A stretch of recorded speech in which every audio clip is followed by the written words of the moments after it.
Buenas tardes a todos. Muchas gracias por vuestra asistencia.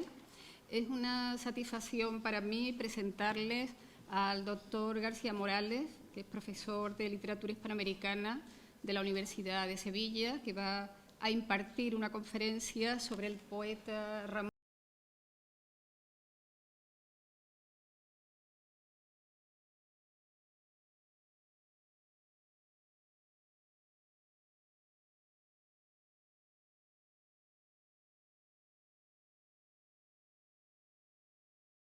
...2013.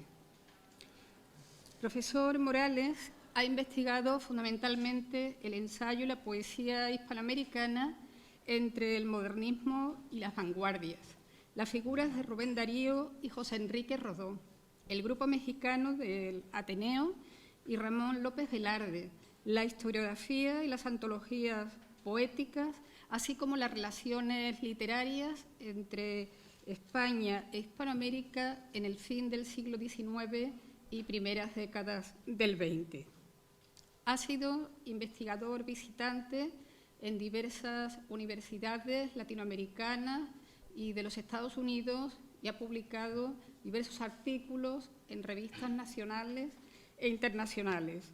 Entre sus libros más importantes se cuentan El Ateneo de México, Orígenes de la cultura mexicana contemporánea, Rubén Darío, Estudios en el centenario de los raros y prosas profanas, Literatura y pensamiento hispánico de fin de siglo, Clarín y Rodó, también un libro sobre José Enrique Rodó, y otras obras de su producción importantes son los museos de la poesía, antologías poéticas modernas en español y la edición facsimilar de la Antología de la Poesía Española e Hispanoamericana de Federico de Onís, que se publicó recientemente. Juntos hemos publicado también 2 volúmenes, y está a punto de salir el tercero, sobre viajeros diplomáticos y exiliados, escritores hispanoamericanos en España durante las primeras décadas del XX. Por sus contribuciones críticas al conocimiento del poeta Ramón López Velarde, la edición de los poemarios de este, La sangre devota, Zozobra y El son del corazón, así como la dirección de la página Ramón López Velarde de la Biblioteca Cervantes Virtual, el profesor García Morales, ha sido distinguido con el Premio Iberoamericano Ramón López Velarde 2012, que concede el Gobierno del Estado de Zacatecas y que otorgó un jurado del que formaban parte, entre otros galardonados anteriormente con la misma distinción, los premios Cervantes, José Emilio Pacheco y Juan Gelman. Yo le doy la palabra a continuación al profesor García Morales, no sin antes agradecer desde luego al coordinador del máster, al profesor Emilio José Luque, que le haya invitado a dar esta conferencia cerrando el curso del máster. Buenas tardes. Quiero empezar dando las gracias, en primer lugar, a la profesora Carmen de Mora por su presentación y por su apoyo de siempre. A los responsables del Máster de Estudios Americanos de la Universidad de Sevilla por su invitación para cerrar este curso. Desde luego a ustedes por su presencia, cuando ya a estas alturas sé que el cansancio y la proximidad de los exámenes aprietan.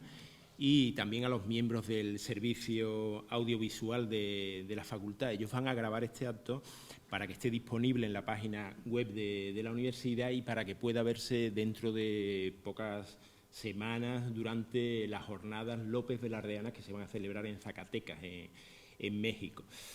Me van a permitir por esto que aproveche para dedicar la conferencia a 2 amigos mexicanos, excelentes poetas y excelentes conocedores de López Velarde, a Marco Antonio Campos y a Vicente Quirarte. Sin su buen hacer y sin su prestigio, las jornadas López Velardeanas no se entenderían.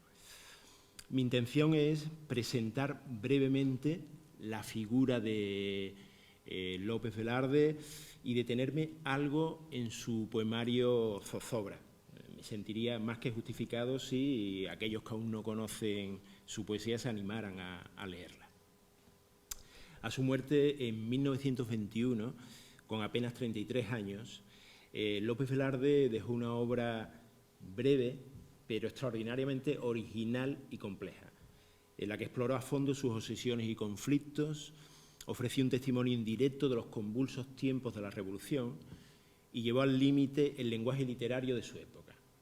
Con él terminó el modernismo y comenzó la poesía mexicana contemporánea. Pocos poetas de su país han generado tanto culto oficial y retórico, pero pocos han provocado también una fascinación tan resistente y esquiva y han sido tantas veces interrogados. Todavía se siguen descifrando las claves de sus conflictos íntimos, los episodios de su historia sentimental, las fuentes, metáforas y alusiones secretas de su lenguaje o su equívoco papel en la historia y la mitología de la Revolución. Para adentrarse en esta figura, en la que vida, poesía y leyenda se confunden, habría que empezar rescatando sus raíces provincianas y profundamente católicas. Su nacimiento en Jerez, un pueblo del estado de Zacatecas, como primogénito de una familia muy religiosa de clase media, y su paso por los seminarios de Zacatecas y Aguascalientes. Estos orígenes marcaron para siempre su personalidad y determinaron su conflictivo encuentro con el mundo y con la historia. En 1905, López Velarde ingresó en el Instituto de Ciencias de Aguascalientes, donde hizo estudios preparatorios para la carrera de Leyes. El centro laico le entreabría la puerta a experiencias e ideas que lo atraían y asustaban. Por entonces descubrió la poesía como medio de indagar su permanente crisis interior. Sus primeros poemas, colaboraciones en prensa de provincias, actividades literarias, nos lo presentan rezagado aún en el postromanticismo, lleno de prejuicios ideológicos contra el modernismo literario.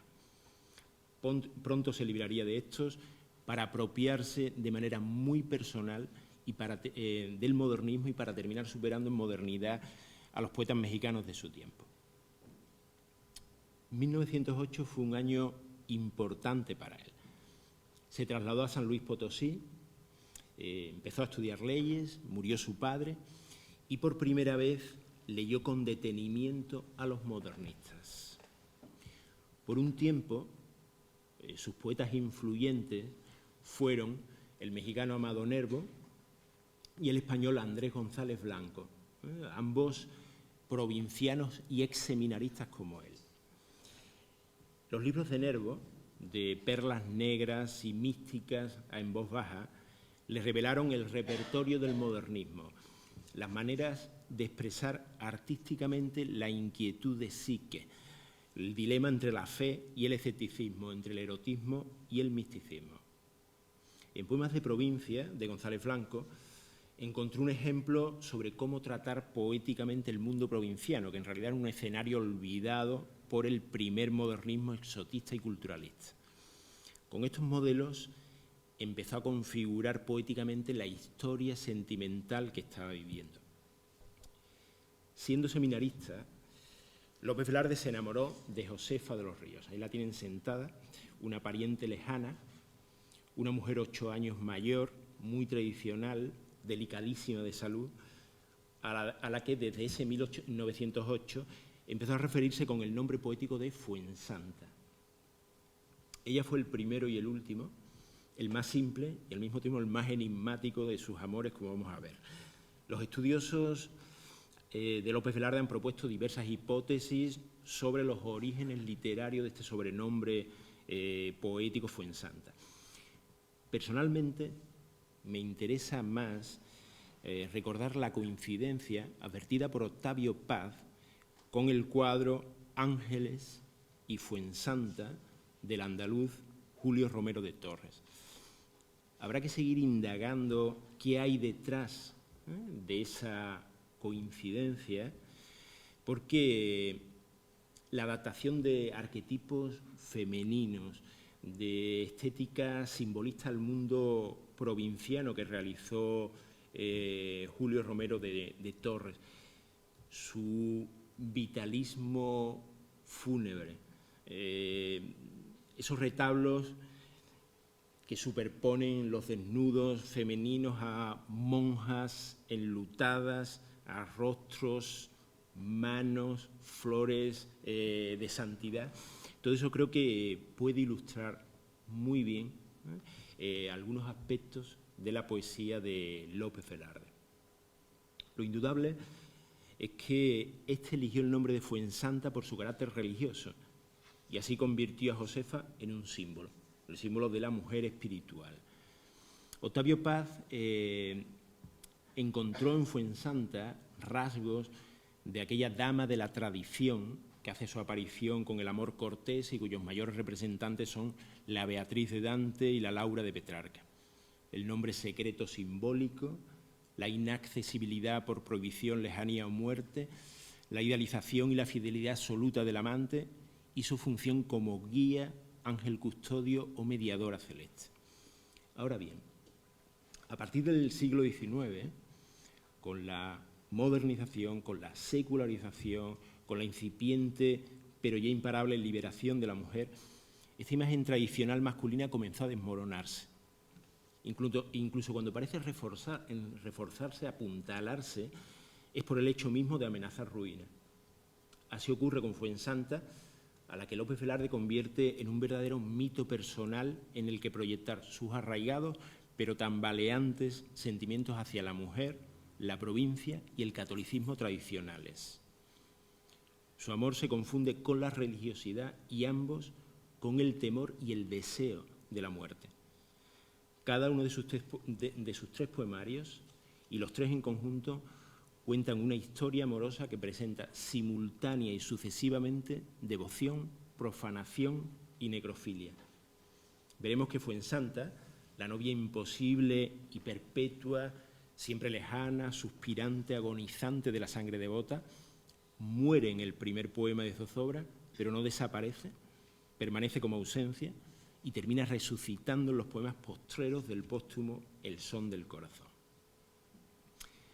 En 1908, López Velarde descubrió otra pasión, la política, que condicionó llenando de incertidumbre, ilusiones y sobre todo decepciones su existencia. Desde que leyó la sucesión presidencial, donde Madero abogaba por una transición pacífica a la democracia, se hizo maderista. Participó en la fundación del Partido Antirreeleccionista Potosino y llegó a tratar a Madero mientras éste permaneció preso en San Luis. Sin embargo, no se sabe muy bien, puede que por sus obligaciones como cabeza de familia no se sumó al levantamiento armado. Una vez consumada la caída de Porfirio Díaz y habiendo sacado él el título de abogado, no tuvo la recompensa política que seguramente él esperaba. Por entonces probablemente empezó a ver lo difícil que le sería combinar liberalismo y catolicismo y encontrar un sitio en el nuevo régimen. López Velarde militó en el Partido Católico Nacional, criticó la intransigencia de revolucionarios y algo menos la de contrarrevolucionarios, y vio llegar con horror la decena trágica y el asesinato de Madero. También el colaboracionismo de un sector de la Iglesia con la dictadura de Huerta y las reacciones anticlericales. Durante la oleada de violencia de 1913 a 1915 permaneció casi oculto.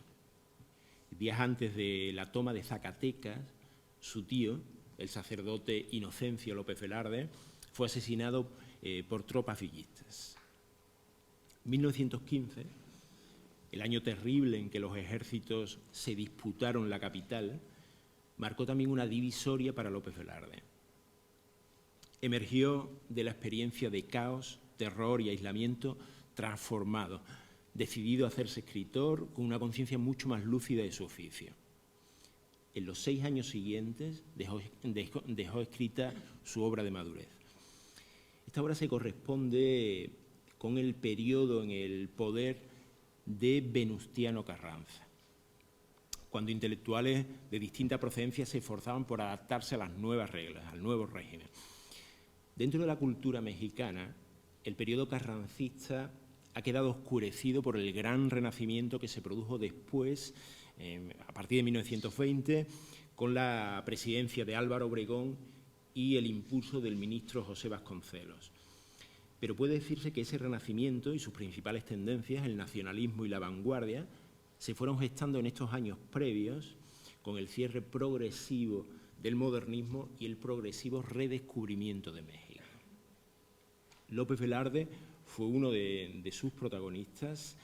Durante el carrancismo él se integró en nuevas publicaciones editoriales. Ahí tienen una fotografía de la revista Pegaso que codirigió, una reunión de la editorial Cultura. También él escaló modestos puestos profesionales y políticos y conoció a otra mujer que será muy importante también para su literatura, a quien llamó la Dama de la Capital, cuya identidad correspondía a Margarita Quijano, 10 años mayor que él, una mujer de cultura y posición social superiores a Josefa de los Ríos, que lo deslumbró y con la que inició una relación que también terminó en fracaso.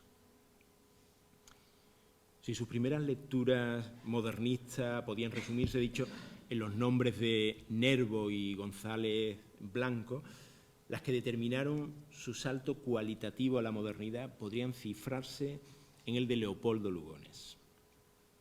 Del Lugones modernista y crítico del modernismo, López Velarde aprendió la voluntad de evitar los lugares comunes, el uso de la ironía, el vocabulario inusual, la imagen sorprendente y, sobre todo, una concepción de la poesía como, dijo el propio López Velarde, hablando de Lugones, como sistema crítico de sí mismo. A partir de 1915, López Velarde fue poniendo en sus poemas y prosas una osadía y una responsabilidad cada vez más acuciosa. Les leo un fragmento de la prosa titulada El predominio del silabario, de 1916. Interpreto como un arte poética en la que López Velarde habla de la tarea del poeta como una exploración verbal y espiritual ardua y arriesgada, como una consagración solitaria a aquellos episodios mágicos o simplemente inadvertidos de la realidad que constituyen lo que él llamó la majestad de lo mínimo y que enumera así: el roce de las ideas, el contacto con una vitrina de las piececillas desmontadas de un reloj, los pasos perdidos de la conciencia, el caer de un guante en un pozo metafísico, el esfuerzo de la burbuja, el filamento sanguíneo en una conjuntiva, el vagido de la hormiga que acaba de nacer, el aleteo de una imagen por los ámbitos de la fantasía, el sobresalto de las manecillas al ir a ayuntarse sobre las doces, la angustia del pabilo cuando va a gastarse el último gramo de cera, la disgregación del azúcar, el júbilo de las vajillas, el rubor de las sábanas de Desdémona antes de que se vierta su sangre, el recelo de las patas del conejo y de las pezuñas del venado, la pesadumbre del azogue, la espuma veleidosa, la balanza con escrúpulos, la queja repentina de los armarios y el aleluya sincopado de la brisa. Dentro del panorama literario mexicano de esos años, López Velarde se convirtió en una de las alternativas a la poesía reflexiva, moral y siempre moderada del maestro consagrado del momento, Enrique González Martínez. He dicho una de las alternativas, la otra sería el adelantado de la vanguardia José Juan Tablada. Si González Martínez fue, como dijo Pedro Enríquez Ureña, el dios mayor del Parnaso mexicano modernista, López Velarde y Tablada fueron, como añadió Javier Villaurrutia, el Adán y la Eva con cuyo atrevimiento y curiosidad, con cuyo pecado se fundó la poesía contemporánea de México. Fue también Villaurrutia quien señaló la afinidad profunda de López Velarde nada menos que con Baudelaire, el fundador de la modernidad. Modernos antimodernos, católicos conflictivos, desgarrados entre el cielo y el infierno, ambos compartirían algunos dramas similares, los que se derivan de la fascinación y el miedo al cuerpo, y los de la conciencia sentida como don y pecado original que simultáneamente acerca y aleja al hombre de Dios, haciendo de él una criatura a su imagen y semejanza y un desterrado del paraíso. ¿Acaso sea en estos dramas donde los tres poemarios de López Velarde, el temprano e irregular La sangre devota, publicado en 1916, el central y más maduro Zozobra, del 19, y el inacabado El son del corazón, que salió póstuma y muy tardíamente, en 1932, encuentran, pese a los matices, pese a la evolución, su unidad? Me interesa destacar en ellos dos motivos reiterados, estructurantes, especialmente significativos: el regreso a Jerez y la boda con Fuensanta. Ambos remiten a dos imágenes bíblicas. De un lado, la parábola del hijo pródigo, la poderosa parábola del hijo pródigo, que ha seguido resonando en versiones secularizadas a lo largo de la modernidad, y de otra, la más olvidada metáfora de las nupcias espirituales del prometido y la esposa. López Velarde puso en relación ambas imágenes, les dio un tratamiento muy personal, pero sin perder nunca del todo su sentido religioso original. En su literatura, el regreso y la boda aparecen como sueños imposibles y, sin embargo, irrenunciables, mantenidos y postergados aún más allá, cada vez más lejano y definitivo. Solo en la muerte, con el cese de la conciencia diabólica, diábolos el que separa, el hombre caído y dividido deja de ser dos y de estar solo, recobra la inocencia paradisíaca y se reintegra en la unidad divina. Vamos entonces, con esto que acabo de decir, al poemario central, a Zozobra. El título es ya una cifra de su contenido, de esos conflictos nunca resueltos entre formación tradicional, inquietud contemporánea, religiosidad, erotismo, infancia, madurez, seguridad, libertad. La palabra zozobra resume aquellas ecuaciones vitales y fórmulas duales con las que tantas veces el poeta buscó definirse. La moral de la simetría, la dualidad funesta, la devoción católica y la brasa de Eros, el león y la virgen, el clamor pagano y nazareno, etc. Sintetiza sus recurrentes imágenes de oscilación y suspensión: el péndulo, la balanza, la cuerda floja, el reloj, el corazón. Pero la zozobra no es resultado solamente de conflictos espirituales, sino de experiencias históricas, de la destrucción, el miedo y el sufrimiento causados por la revolución y la guerra. Si se pone en relación con el modernismo mexicano, el título cabe entenderlo como el reverso de Serenidad, el libro de Amado Nervo de 1914, un Amado Nervo de quien López Velarde dijo que en sus últimos años, a fuerza de buscar la simplicidad, había terminado perdiendo la magia. Incluso zozobra podría entenderse como una respuesta al maestro González Martínez, cuya prédica de sosiego espiritual y poética nunca cautivó a López Velarde. El libro consta de 40 poemas a los que López Velarde dio una tenue pero clara configuración simbólica. Se abre con Hoy como nunca, una nueva y en apariencia definitiva despedida a Fuensanta, y se cierra con Humildemente, otra nueva y también parece que definitiva vuelta imaginaria a Jerez. La expulsión y el retorno al paraíso, y en medio la zozobra, la experiencia del mundo con sus calamidades y milagros. Voy a intentar hacer un repaso muy rápido, leyendo, comentando algunos fragmentos significativos del libro. El primer poema, la elegía que empieza Hoy como nunca me enamoras y me entristeces, ha sido siempre puesta en relación directa con la muerte de Josefa de los Ríos, el 7 de mayo de 1917 en México, a donde ella fue ya muy enferma a refugiarse. En realidad puede demostrarse que fue escrito algo antes, durante la agonía misma de Josefa, que el poeta siguió muy de cerca. Esto da mayor, si se quiere, dramatismo a la composición, que culmina con una serie hiperbólica de imágenes de carácter litúrgico y bíblico referidas al alma del poeta. Las últimas estrofas son esas que ven ahí. No soy más que una nave de parroquia en penuria, nave en que se celebran eternos funerales, porque una lluvia terca no permite sacar el ataúd a las calles rurales. Fuera de mí la lluvia, dentro de mí el clamor cavernoso y creciente de un salmista. Mi conciencia, mojada por el hisopo, es un ciprés que en una huerta conventual se contrista.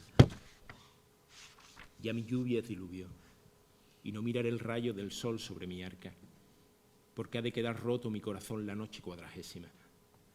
No guardan mis pupilas ni un matiz remoto de la lumbre solar que tostó mis espigas. Mi vida solo es una prolongación de exequias bajo las cataratas enemigas. Octavio Paz dijo que el poema, pese a sus irregularidades, expresa muy bien lo que fue el amor del poeta Fuensanta. Una interminable despedida. Y así es, así lo entiendo, una separación aparentemente definitiva, pero en realidad eternamente prolongada, un duelo no cerrado que deja la muerte insepulta. Si se tiene en cuenta esto, se explicará mejor que el espectro de Fuensanta termine reapareciendo algún día.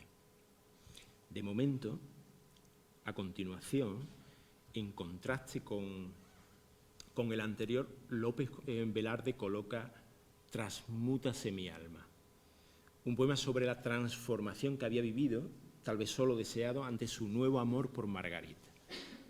Transmútase abre el ciclo más numeroso de poemas, el inspirado por la dama de la capital, quien, a diferencia de la pasiva, penumbrosa Fuensanta, es imaginada como una criatura solar.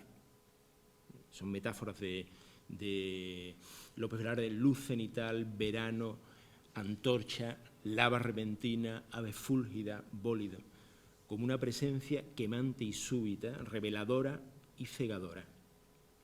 Representa el peligro y al mismo tiempo la oportunidad de escapar de Fuensanta y de asumir la vida adulta. Pero la oportunidad se frustra. Según los testimonios biográficos, Margarita Quijano rechazó la petición de matrimonio por alguna razón. La decisión de quedarse soltera, la diferencia de edad o tal vez la diferencia social. El ciclo se cierra con La lágrima, otro poema como hoy como nunca, de llanto hiperbólico y de confinamiento, pero concentrado aquí en una sola gran salada lágrima, y el final es ese: lágrima en que navegan sin pendones los mástiles de las consternaciones, lágrima con que quiso mi gratitud salar el paraíso, lágrima mía, en ti me encerraría, debajo de un deleite sepulcral, como un vigía en su salobre y mórbido fanal. El resto de los poemas tocan distintas facetas o momentos de la zozobra. En ellos, López Velarde va perfilando con autoironía su propio personaje, personaje del provinciano fascinado, perdido en la modernidad de la capital, el soñador tragicómico destinado a caer una y otra vez y a perderlo todo menos la dignidad y la fe. Es el personaje que se exhibe zarandeado por prototipos opuestos y bien conocidos de mujeres. De una parte, entona panegíricos a las jerezanas, en el título de un poema, las jerezanas, esas que llama buenas mujeres y buenas cristianas, cuyo sacrificio al varón las destina, como no deja de reconocer con encomio, y esperamos que con terror, acabar sus días, dice, marchitas, locas o muertas. De otras rinde homenaje a las bailarinas internacionales de gira por la capital, salomés, que encarnan el poder sexual sobre el hombre. Unos poemas son celebraciones paganas, idolatría, otros momentos de renuncia y contrición cristiana, el minuto cobarde, como en La Salve. El protagonista lírico también proyecta su interior estrafalario en evocaciones provincianas llenas de irónica sentimentalidad, como lo ilustro con una fotografía, El viejo pozo, el poema El viejo pozo, sobre el pozo del patio familiar, confidente de sus antiguos sueños ahora fracasados. O como el poema Memorias del circo, en que la troupe del circo Bell de la infancia, un circo real, además que inspiró bastante poesía de literatura de la época, vuelve a desfilar, esa troupe vuelve a desfilar desacompasadamente hasta dejarlo ante el triste espejo del verso final, que dice: en el viudo oscilar del trapecio. Es el mismo personaje que se identifica en la figura de un pájaro cantor, un sensontle llevado prisionero a la ciudad, la hermosura de cuyo canto nace de un cruel celibato. Leo, no sea milana en el caos de las lóbregas vigilias y no teme despertar a los monstruos de la noche. Su pico repasa el cuerpo de la noche como el de un amante. El valeroso pico de este sensontle va recorriendo el cuerpo de la noche, las cejas y la nuca y el bozo, y termina. Y me apena que ignore que la dicha de amar es un galope del corazón sin brida por el desfiladero de la muerte. O es el personaje que reconoce su drama interior en las vírgenes sumisas y rebeldes que viven encerradas y se asoman al mundo por balcones y ventanas, y fíjense a las que dedica estos sorprendentes versos, el poema Las Vírgenes, y las que en la renuncia llana y lisa de la tarde salís a los balcones a que beban la brisa los sesos, cual sañudos escorpiones, versos seguramente inspirados en Las mujeres escorpiones del decadentista mexicano Julio Ruelas, el ilustrador de Revista Moderna de México. Hay 3 poemas que hablan de las consecuencias de la revolución, de la destrucción que la guerra ha causado en su mundo infantil. Las desterradas, sobre las paisanas que tuvieron que huir a la metrópoli extraña, a las provincianas mártires, en homenaje a aquellas que habían sido violadas o se habían suicidado antes de caer en manos de facciones revolucionarias, y en un nivel literario superior, el complejo ambiguo, el retorno maléfico. Aquí, el poeta vuelve a imaginar su vuelta a Jerez, pero ahora tras la guerra, al que llama el Edén subvertido que se calla en la mutilación de la metralla. El hijo pródigo recorre con la imaginación el pueblo fantasma, las huellas de los disparos en los árboles, las torres de la iglesia y las calles no son diferentes a sus cicatrices interiores. Ambos han cambiado.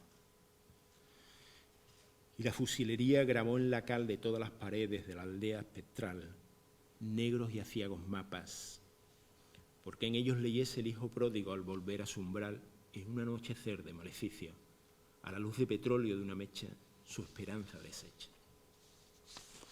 Pero además de esto, zozobra contiene también un puñado de poemas del que me parece el mejor, más exigente, imprevisible, inconfundible, López Velarde.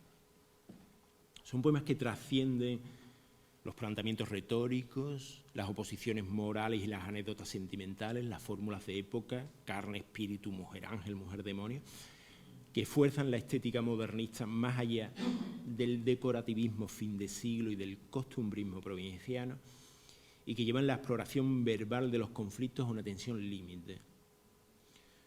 Son poemas de concentrada violencia, de lucha no resuelta, ímpetu de liberación y encierro, impaciencia y espera, voracidad y abstinencia, en los que las imágenes, sobre todo somáticas, a veces genitales, adquieren extraño vigor y sutileza.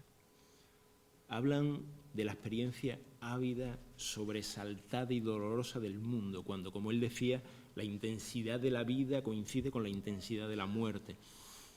Y lo hacen en un tono extrañamente solemne e irónico, o según su expresión, trágicamente sacerdotal, mortalmente funambulesco. Composiciones en que, mediante una combinación de fósforo y sangre, también sus palabras, de inteligencia y pasión, se produce lo que llamó la combustión de los huesos, el descubrimiento de relaciones insospechadas y de versos nunca dichos. La incontenible impaciencia por vivir una vida plena en Mi corazón se amerita. Mi corazón leal se amerita, ese es el comienzo, perdón. Mi corazón leal se amerita en la sombra. Yo lo sacara al día como lengua de fuego que se saca de un ínfimo purgatorio a la luz. Y al oírlo batir su cárcel, yo me anego y me hundo en la ternura remordida de un padre que siente entre sus brazos latir un hijo ciego. Mi corazón leal se amerita en la sombra. Placer, amor, dolor, todo le es ultraje y estimula su cruel carrera logarítmica, sus ávidas mareas y su eterno oleaje. Es el torturante sentimiento de exclusión del mendigo. Soy el mendigo cósmico y mi nopia es la suma de todos los voraces ayunos por dioseros. La urgencia del deseo en hormigas. Responde en la embriaguez de la encantada hora un encono de hormigas en mis venas voraces. La congoja ante los límites de su ser y el temor ante la impotencia sexual en la última odalisca. Si la eficaz y viva rosa queda superflua y estorbosa. Las sensaciones y deseos indefinidos de una tarde de lluvia en tierra mojada. Tardes en que, oxidada la voluntad, me siento acólito del alcanfor, un poco pez espada y un poco San Isidro labrador. La pasión, el pasmo, la postración ante el misterio íntegro de la vida en ánima doratrix. Mi única virtud es sentirme desollado en el templo y la calle, en la alcoba y el prado, y en todo, donde el poeta dice conmoverse con la ignorancia de la nieve y la sabiduría del jacinto. Y es esta misma intensidad, concentración, originalidad, la que se encuentra en las prosas poéticas de su madurez, que fueron incluidos en ese libro póstumo que ven El Minutero. Les leo como simple ejemplo el arranque de la prosa titulada Obra maestra, una reflexión sobre la soltería y la esterilidad masculina, donde la figura del solterón se identifica con un tigre enjaulado, cuya cola golpea y sangra contra los barrotes, imagen del ímpetu vital del eros reprimido de la masturbación. El tigre medirá 1 metro. Su jaula tendrá algo más de 1 metro cuadrado. La fiera no se da un punto de reposo. Judío errante sobre sí mismo, describe el signo del infinito con tal maquinal fatalidad que su cola a fuerza de golpear en los barrotes sangra de un solo sitio. El soltero es el tigre que escribe 8 en el piso de la soledad. No retrocede ni avanza. Parece que el torturado católico moderno López Velarde se sintió siempre así, a medio camino, sin retroceder ni avanzar, atrapado entre fidelidades y nostalgias inversas. Deseó aventurarse, alejarse, profanar los espacios y las figuras simbólicas de su infancia, pero sus miedos y fracasos, sus sentimientos de culpas, arrepentimientos y añoranzas le hicieron no romper nunca del todo y seguir soñando con una vuelta a la niñez. Zozobra se cierra con Humildemente, poema de ida y vuelta, de irónica ingenuidad, versión naif de su tratamiento del hijo pródigo. Humildemente está dedicado a mi madre y a mis hermanas. Otra vez el poeta imagina que antes de morir vuelve a Jerez, un día radiante del Corpus Christi, para arrodillarse ante el Santísimo que pasa en procesión. Les leo casi completo. Cuando me sobrevenga el cansancio del fin, me iré, como la grulla del refrán, a mi pueblo, a arrodillarme entre las rosas de la plaza, los aros de los niños y los flecos de seda de los tápalos.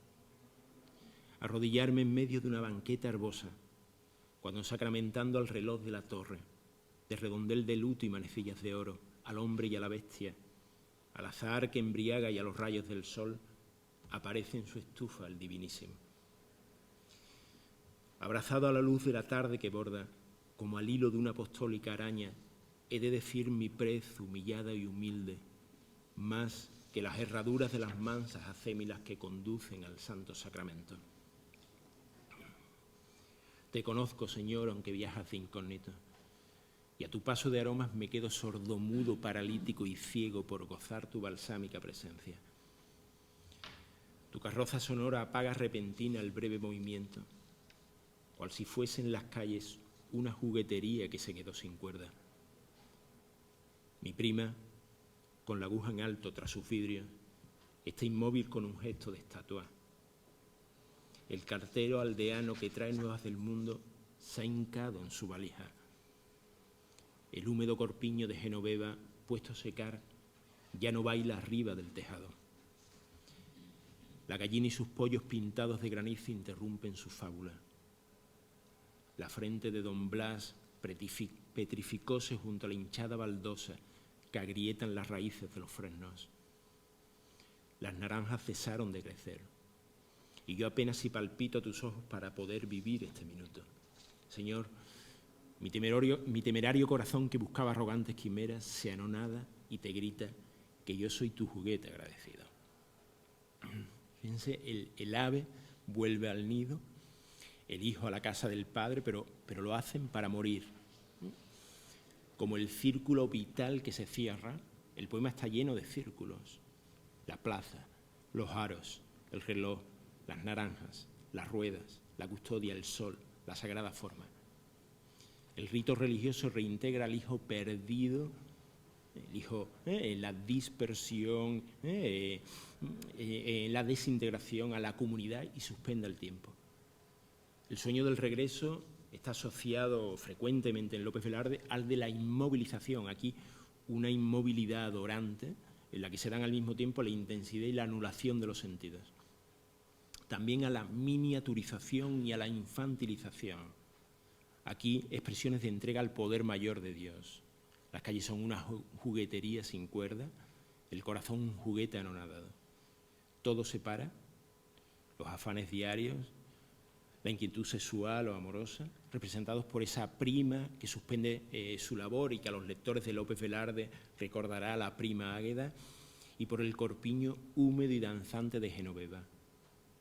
Afuera del círculo mágico quedan el mundo y la historia, con sus cambios, amenazas y conflictos, representados por la valija abandonada del cartero. La estrofa final, les leo: todo está de rodillas y en el polvo las frentes. Mi vida es la amapola pasional y su tallo doblégase fusivo para morir debajo de tus ruedas. Es la manifestación extrema de la renuncia. El poeta humilla la frente, símbolo de la conciencia y la duda, tratando de reconquistar la inocencia y la fe, o como se dice en La sangre devota, la feliz ignorancia, la frente límpida y bárbara del niño. La hibris pagana es vencida por la virtud cristiana de la humildad y el Edén provinciano se restituye.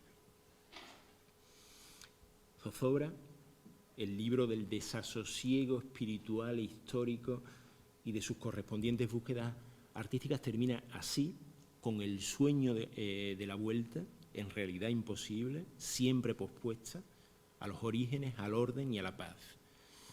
Un sueño de vuelta a los orígenes que va a dictar los más significativos poemas postreros de López Velarde.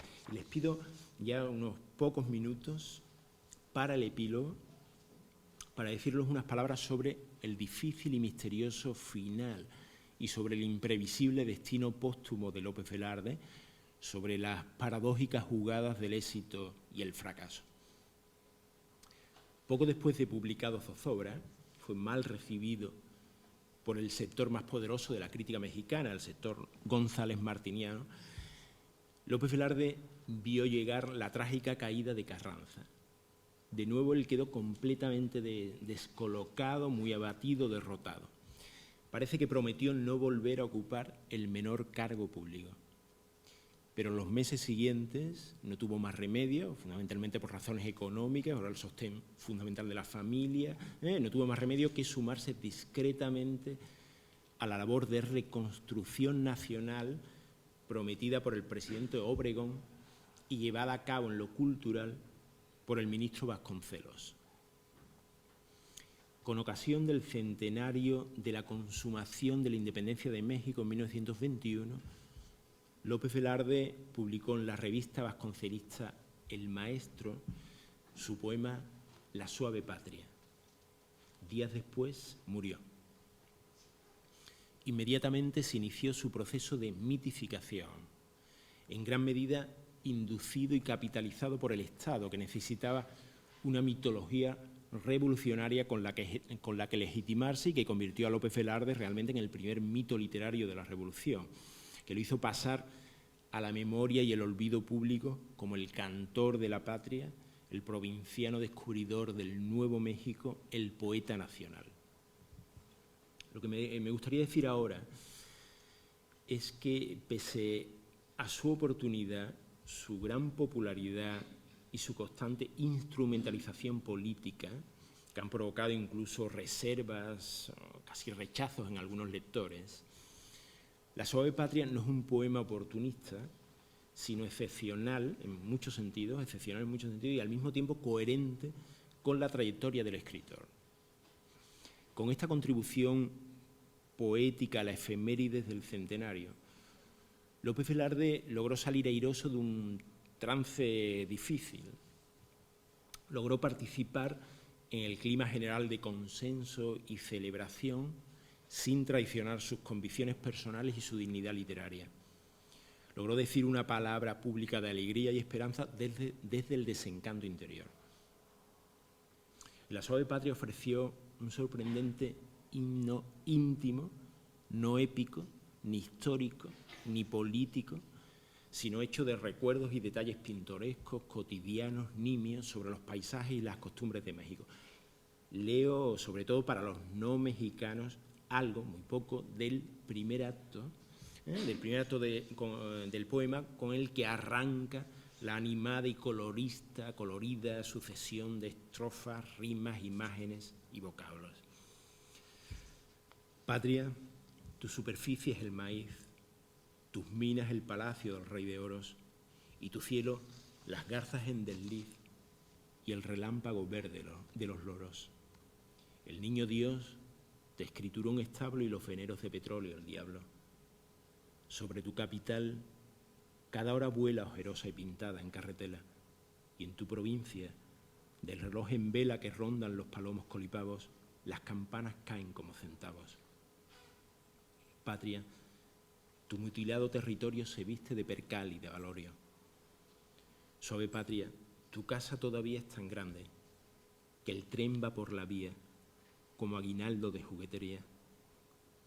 Y en el barullo de las estaciones, con tu mirada de mestiza pones la inmensidad sobre los corazones. López Velarde termina La suave patria reduciendo la heterogeneidad física y cultural de México a la provincia interior, identificando a esta con su mito siempre presente de la mujer tradicional y dando un mensaje algo críptico, acorde con sus convicciones, pero no con el discurso oficial de la revolución institucionalizada que se apropió del poema, un mensaje que yo entendería así. Para él, la esencia nacional de México, su identidad, el único factor realmente unificador y capaz de resistir la temida absorción estadounidense, era el catolicismo, lo que él llamó en otros textos, en otros escritos paralelos, la médula guadalupana de la patria. Por otra parte, La suave patria es un poema singular pero análogo a sus más inquietantes poemas finales, en los que López Velarde plantea una vuelta consciente y alucinada, sombría y alegre, como de moribundo que encuentra una extraña paz al pueblo natal destruido y milagrosamente renacido, y a Fuensanta resucitada. Son poemas que desde una lectura póstuma producen una impresión premonitoria. Pienso, sobre todo, y con esto termino, en dos poemas gemelos, una pareja de poemas de ambiente fantasmagóricos que se titulan El sueño de la inocencia y El sueño de los guantes negros. El primer sueño devuelve al poeta al santuario de la Virgen de Jerez. Empieza: soñé que comulgaba, que brumas espectrales envolvían mi pueblo y que Nuestra Señora me miraba llorar y anegar su santuario. La fe vence a la conciencia, la inocencia a la experiencia, y dice: y yo era ante la Virgen, cabizbaja y benévola, el lago de las lágrimas y el río del respeto. El sueño de los guantes negros transcurre en una capilla misteriosa de una necrópolis de la Ciudad de México. Y empieza: soñé que la ciudad estaba dentro del más bien muerto de los mares muertos. Era una madrugada de invierno y lloviznaban gotas de silencio. Y allí, el cadáver del poeta y el cadáver de Fuensanta parecen desposarse por fin. Lo turbador de esta visión de amor, religiosidad, muerte, está reforzado por el carácter inacabado y destruido del manuscrito, en el que pueden leerse versos como: de súbito me sales al encuentro, resucitada y con tus guantes negros, o se puede leer el verso, la interrogación: conservabas tu carne en cada hueso, pero en el que también hay palabras que faltan, que resultan ilegibles, como si el misterio rubricase con su caligrafía el final de la vida y la poesía de López Velarde y el comienzo de su leyenda. Muchas gracias.